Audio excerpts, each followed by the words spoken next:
Nah, ini kita nanti akan dengarkan jawabannya, kita akan tanya langsung kepada yang berwenang begitu. Sudah hadir bersama kami di meja catatan demokrasi. Ada Bang Andre Rosiade, anggota DPR RI fraksi Partai Gerindra. Selamat malam, Assalamualaikum. Boleh digunakan mikrofonnya, Bang? Selamat malam, waalaikumsalam warahmatullahi wabarakatuh. Ya, di samping Bang Andre ada juga Bang Arya Sinulinga, juru bicara Menteri BUMN. Selamat malam, Bang Selamat Arya. malam. Kabar sehat ya, Bang? Tambah sehat. Kurang semangat nampaknya? Karena lihat kamu nggak semangat juga. Baru juga mulai nih Bang ya. Mobilitas tinggi biasa Bang Aryan. Kemudian kami juga menghadirkan ekonom senior. Assalamualaikum, selamat malam Pak Faisal Basri. Selamat malam. Dan juga ada pengamat kebijakan publik Bapak Ahmad Nur Hidayat. Assalamualaikum Pak Ahmad Nur Hidayat. Waalaikumsalam, selamat malam. Andrino Maria. Baik, soal gorden di DPR ini jadi sorotan dengan nilai yang fantastis 48,7 miliar. Satu rumah dinas itu bisa berkisar 80 juta nanti digelontorkan. Menurut ya. Pak Ahmad Nur Hidayat, apakah memang ini sudah tepat karena berdasarkan keluhan anggota dewan atau kalau bisa direalokasi? Seperti apa Pak Ahmad Nur Hidayat? Sudah 13 tahun nggak ganti katanya gordennya. 13 tahun katanya tidak ganti, hordengnya itu jadi lap begitu ya kalau kata Kepala Sekretariat DPR. Tapi menurut saya ini adalah satu kebijakan yang tidak masuk akal saat masyarakat mengalami kenaikan harga-harga seperti ini. Saya katakan ini tidak masuk akal karena pertama dari segi kinerja kita mencatat kinerja anggota Dewan 2019 2024 ini di dalam 2 tahun pertama mereka bertugas 2020, 2019, 2020 itu hanya menghasilkan kalau catatan dari teman-teman Formapi itu hanya 4 kalau dibandingkan dengan periode sebelumnya itu bisa belasan.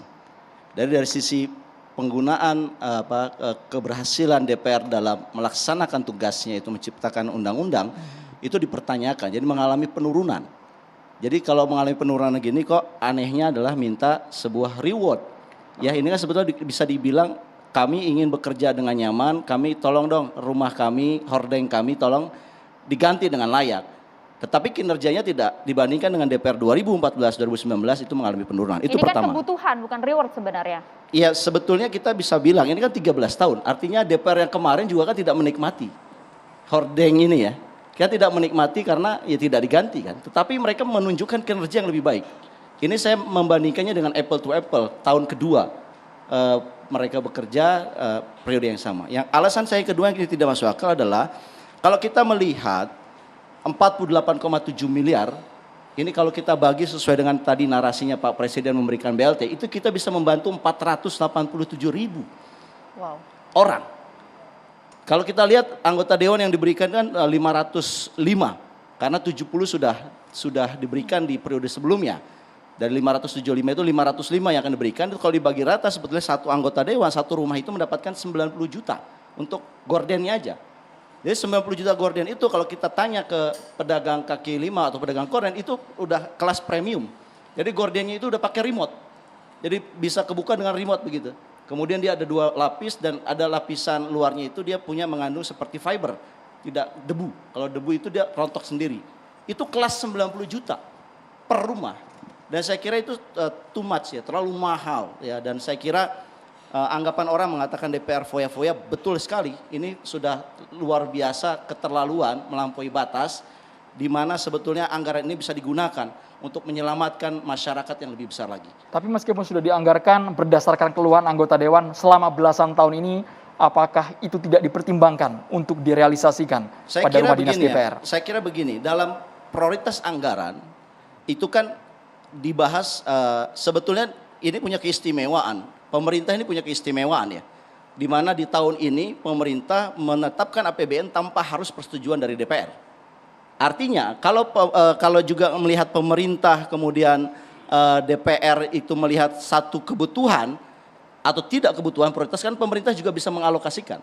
Tetapi kan yang terjadi adalah sepertinya sudah ada sebuah kong kali kong antara pemerintah dengan DPR. Ini terlihat dari beberapa pengesahan misalkan Undang-Undang Cipta Tenaga Kerja, Undang-Undang IKN yang prosesnya sangat singkat kalau di minus reses itu hanya 17 hari.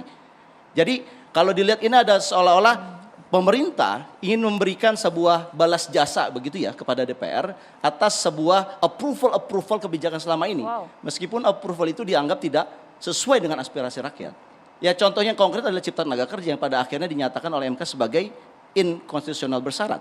Itu kan satu logika yang kemudian bisa kembangkan ya. Dalam perspektif kebijakan publik ini kan seperti saling menguntungkan. Tetapi ada yang dirugikan, siapa? Yaitu masyarakat luas. Oke, kita tahan dulu sampai di situ. Kami ingin minta komentar Bang Andre. Katanya anggota DPR foya-foya, keterlaluan, melebihi batas. Betul ada kong kali kong dengan pemerintah mengenai hal ini? Ya, terima kasih Maria. Saya ingin menyampaikan bahwa kalau kita baca judul apa tadi tuh, anggota DPR foya-foya. Saya ingin bicara secara objektif. Di DPR periode 2019 dan 2024 ini adalah DPR yang sangat transparan. Seluruh sidang DPR itu bisa diakses secara terbuka oleh rakyat dengan TV parlemen, dengan Facebook, dengan YouTube, semuanya terbuka. Tidak ada rapat DPR yang tertutup ya. Sebentar, gantian dulu. Ya, semua terbuka, ya terbuka dan semua bisa menyaksikan rapat-rapat di DPR. Itu satu. Yang kedua, kalau DPR foya-foya, saya Mbak Maria saya ingin sampaikan, kalau di gedung Nusantara 1 itu, ya di DPR RI, gedung itu dibangun tahun 85. Sekarang sudah 37 tahun. Hari ini saya naik lift nomor 1, besok saya akan mungkin naik lift nomor 2. Besok lagi saya akan naik lift nomor 3. Kenapa? Hampir tiap hari lift itu rusak. Bergantian rusak. Dan bahkan berapa anggota DPR sudah terjebak dalam lift. Okay. Itu satu. Lalu yang kedua, anggota DPR ini, mohon maaf ya, secara hak protokoler, haknya setingkat menteri Bang Faisal. Tapi ruangannya saja, kalau kita bicara foya-foya, kita apple to apple biar fair ya. Ruangan anggota DPR itu 26 meter persegi. Anggota DPR dengan 7 staf yang melekat. Nah, dalam satu lantai itu ada 4 WC. Ya, dalam satu lantai itu ada puluhan anggota DPR dengan ratusan stafnya.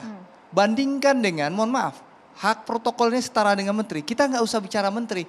Ada menteri, ada dirjen, ada direktur eselon 2. Nah, ruangan direktur saja mungkin berkali-kali lipat lebih banyak, lebih besar daripada anggota DPR. Ditambah ada WC di dalamnya.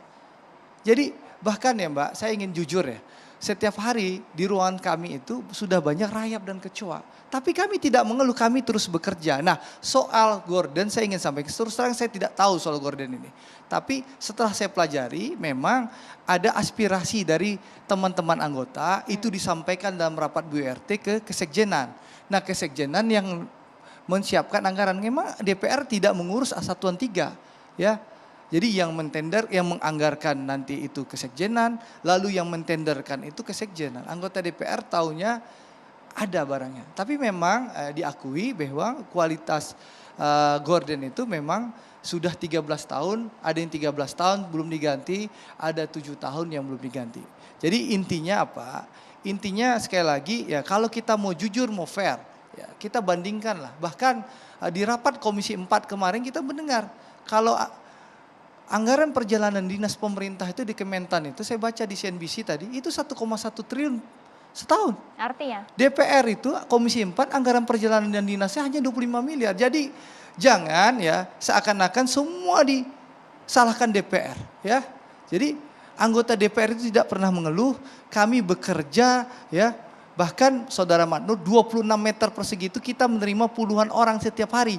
Pak Menteri, Pak Dirjen dan Pak Direktur itu tidak dipilih oleh rakyat. Mereka tidak terima konstituen dari daerah puluhan orang setiap hari. Bang Andre, kalau untuk gorden Bang, satu rumah dinas 90 juta itu angka realistis? Ya. Angka yang mungkin tidak fantastis menurut kacamata Anda? Saya terus terang tidak tahu. Silahkan saja itu diaudit oleh BPK, KPK silahkan masuk kalau memang ada pelanggaran hukum. Karena DPR tidak terlibat pengadaan.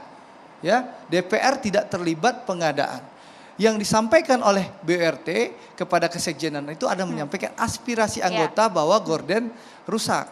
Ya, tolong diurus. Bang Andre. Nah, yang menganggarkan ada angka 48 miliar itu Kesekjenan. Yang mentenderkan itu Kesekjenan. Okay. Jadi saya ingin meluruskan, mari kita objektif ya. Bagaimana bagusnya rumah menteri, bahkan ruangan nih. Mohon maaf, Bang Arya Sinulinga ini staf khusus Menteri BUMN ya. Staf khusus Menteri BUMN itu kalau di DPR sama dengan tenaga ahli saya. Karena Menteri BUMN itu, menteri itu adalah pembantu presiden yang ditugaskan rapat dengan DPR dengan kami. Ya, ruangan Bang Arya itu mungkin 5 kali lipat lebih besar dari ruangan saya. Lalu dengan fasilitas dapat Camry, ya, dapat supir gitu loh. Baik anggota DPR nggak dapat. Jadi kita harus fair. Kalau mau ingin membuli bahwa anggota DPR foya-foya, berapa ukurannya? Bisa disebutkan berapa ukuran tadi ruangan 26 Anda? tadi. 26 meter 26 persegi bersama 7 staf. Anda menggunakan ruangan itu dengan suatu kondisi yang nyaman, full AC. Anda melihat pemandangan view kota besar, itu begitu indah. Itu Anda syukuri sebetulnya. Jadi kalau Anda sudah memperoleh fasilitas seperti itu, tingkatkanlah kinerjanya. Yang kedua, mereka ini adalah wakil rakyat menurut saya. Pak Andre ini wakil rakyat. Ketika wakil rakyat disodorkan anggaran oleh sekretariat DPR, Anda nggak bisa berlepas tangan, apalagi itu anggarannya untuk per rumah, per orang 90 juta kalau kita total. Oke, Bang Anda Andre, nggak bisa bilang Anda begitu sebagai saja anggota ke DPR, DPR. Boleh saya jawab? Anda apakah cukup realistis angka 90 juta per rumah ini masuk akal atau tidak? Saya terus terang nggak pernah ngurus gorden. Menurut Anda, Tugas personal? saya sebagai anggota DPR adalah mendengarkan aspirasi rakyat dan memperjuangkan aspirasi rakyat saya. Dan itu yang saya kerjakan, Anda Mandur. salah. Oke. Sebentar. Itu uang rakyat, kok Anda nggak pikirin. Sebentar. 90 juta itu uang rakyat yang ada di rumah Mandur, Anda. Kok Anda yang bicara, sebentar. saya tidak memikirkan. Loh, Anda dan rakyat dong. Sebentar, Pak Nur. Itu pajak rakyat loh. Kasih kesempatan. Silakan. Anda belajar berdemokrasi Silakan, gitu loh. Kan Anda orang partai politik juga belajar berdemokrasi. Hostnya boleh dikasih kesempatan, kita harus jeda dulu hanya Boleh. di catatan demokrasi pemirsa.